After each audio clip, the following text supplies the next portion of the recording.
Assalamualaikum warahmatullahi wabarakatuh. Pada kesempatan kali ini kita akan mencoba berdiskusi tentang masalah perwujudan Allah. Pertanyaannya adalah, benarkah Tuhan itu ada? Ini adalah pertanyaan beberapa orang yang meragukan tentang keberadaan dan eksistensi Tuhan. Sebab eksistensi Tuhan tak dapat diobservasi dan tak dapat pula dideteksi keberadaannya melalui serangkaian alat-alat modern. Mencari Tuhan dengan metode empiris seperti ini tak akan membuahkan hasil. Sebab apa? Sebab Tuhan memang goib. Wujudnya sama sekali tidak dapat diakses atau diindra. Karena itulah, untuk pembuktian keberadaan Tuhan bukan dengan melakukan serangkaian tes yang bersifat indrawi, tetapi lebih dengan penarikan kesimpulan yang bersifat rasional. Bila kita melihat jagat raya ini, maka kita lihat semua punya garis merah, yaitu garis merah yang sama. Yaitu semua serba berubah, tak ada yang tak berubah di jagat raya ini. Bahkan hal yang kita sangka tak pernah berubah pun ternyata berubah seiring waktu. Semua hal mengalami masa sebelum, sedang, dan setelah. Semua berubah dari satu kondisi ke kondisi lainnya. Bila demikian, maka dengan pasti kita tahu bahwa segala yang ada di jagat raya ini punya permulaan. Seperti halnya kita tak tahu kapan tetangga kita dilahirkan, akan tetapi kita tahu pasti bahwa dia punya tanggal lahir. Kita juga tak tahu dengan pasti kapan planet ini dan segala isinya diciptakan. Tapi kita tahu dengan pasti bahwa ia ada awal mula atau permulaannya. Dengan demikian, dengan seluruh bintang, planet, semua galaksi atau apapun namanya itu, bagaimanapun bentuknya, kita tahu dengan pasti bahwa semuanya berasal dari sebuah titik yang mengubahnya dari kondisi tidak ada menjadi ada. Selain itu, kita lihat bahwa segala yang ada di dunia ini memiliki sifat atau punya sifat dan karakter khusus. Benda-benda besar di jagat raya ini pun mempunyai gaya tarik yang kita sebut gravitasi.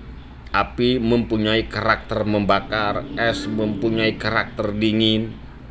Bahkan batu memiliki karakter keras dengan bentuk tertentu. Bahkan gelombang pun punya karakter merambat dengan menembus.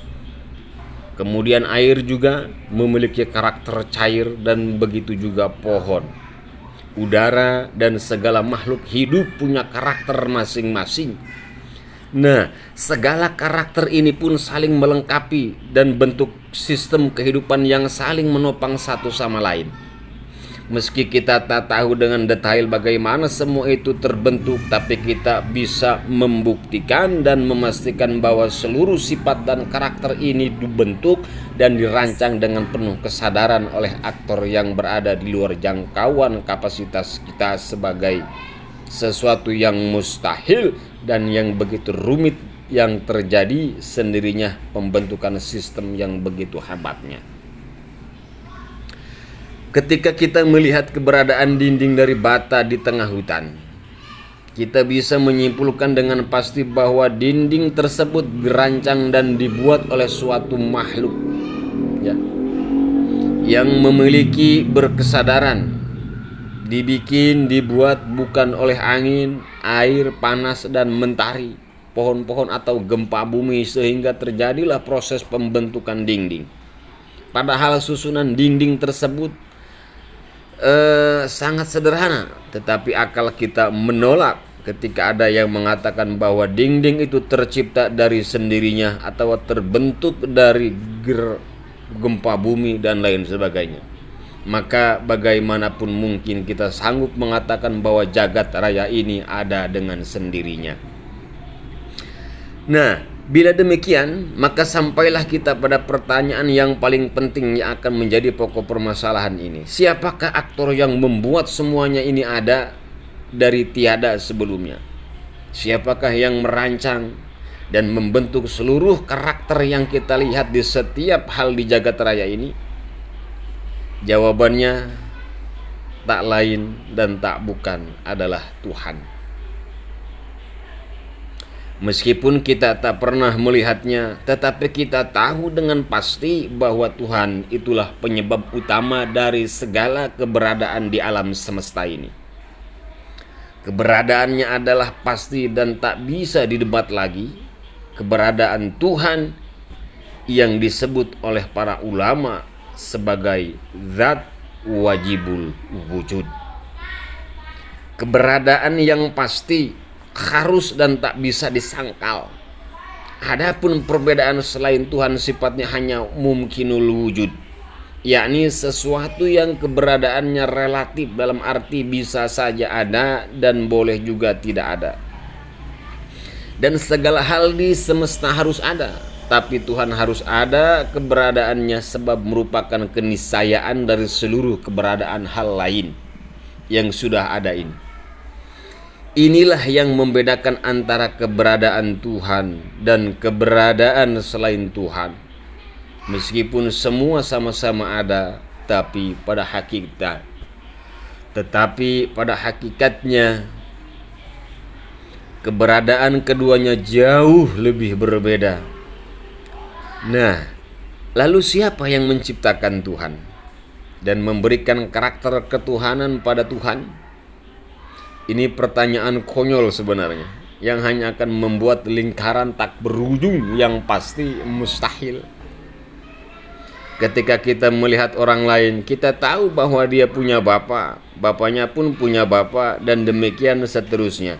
Tetapi haruslah ada ujung dari semua rantai kebapaan itu, di mana ujung rantai itu tak punya bapak lagi.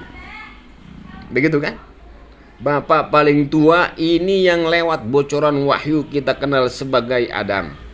Demikian juga seluruh hal lainnya harus punya ujung.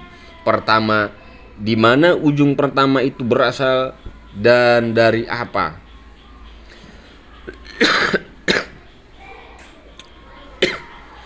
Yang paling ujung dari semua penciptaan adalah Tuhan. Dan pastilah Tuhan itu sendiri tak diciptakan dan juga tak dirancang, tak pula disusun dan tersusun, tak dibentuk dan tak memang sudah ada tanpa awal. Ini bisa dibaca dalam dalilan penjelasan 20 sifat wajib bagi Allah. Kemudian andai dipaksakan bahwa ada lingkaran penciptaan yang tak berujung hingga ke belakang, di mana Tuhan diciptakan oleh sesuatu lain yang di suatu lain itu juga diciptakan oleh sesuatu sebelumnya terus menerus tanpa ada ujungnya, maka seharusnya alam semesta takkan tercipta. Logikanya, bila penciptaan semesta ini tergantung pada keberadaan Tuhan, sedangkan keberadaan Tuhan itu juga bergantung pada keberadaan Tuhan lain sebelumnya.